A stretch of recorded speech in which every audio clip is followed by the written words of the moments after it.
Le 20 novembre 2020, le corps de Christophe Dominici était retrouvé sans vie dans le parc de Saint-Cloud, près de Paris. L'ancien joueur international français de rugby aurait sauté du toit d'un immeuble désaffecté à seulement 48 ans.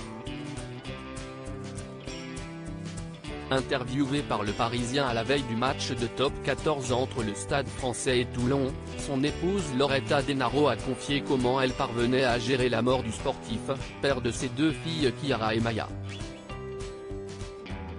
Un deuil impossible pour la jeune femme qui tente malgré tout d'avancer et de continuer sa vie pour leurs deux filles. Son rire qui était très particulier ne résonne plus à la maison.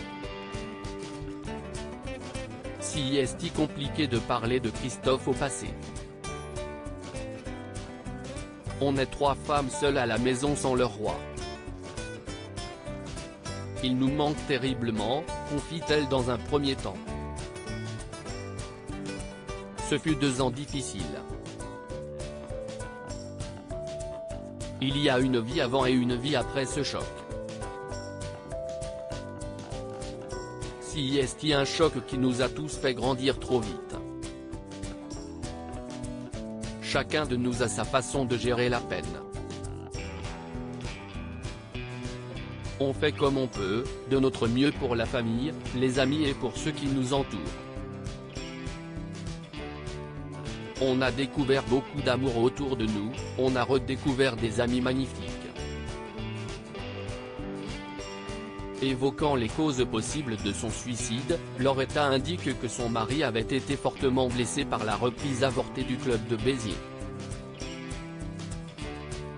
Ne souhaitant pas pour autant trop en dévoiler, elle confirme être déterminée à révéler la vérité sur ce qu'a vécu son époux avant sa mort. J'ai de la colère due à l'injustice, mes filles et moi, on ne pourra jamais passer à autre chose tant que la lumière ne sera pas faite sur ce dossier, explique Loretta Denaro au Parisien. Pour mes filles, je veux pouvoir leur dire que je ne suis pas restée sans rien faire. On ne peut pas oublier cette arnaque si facilement. Par moments j'ai de la colère due à l'injustice. Et je veux croire que peut-être, un jour, la justice fera ce qu'il faut pour ramener la paix dans mon cœur, celui des filles de Nicole et Jeannot, les parents de Christophe.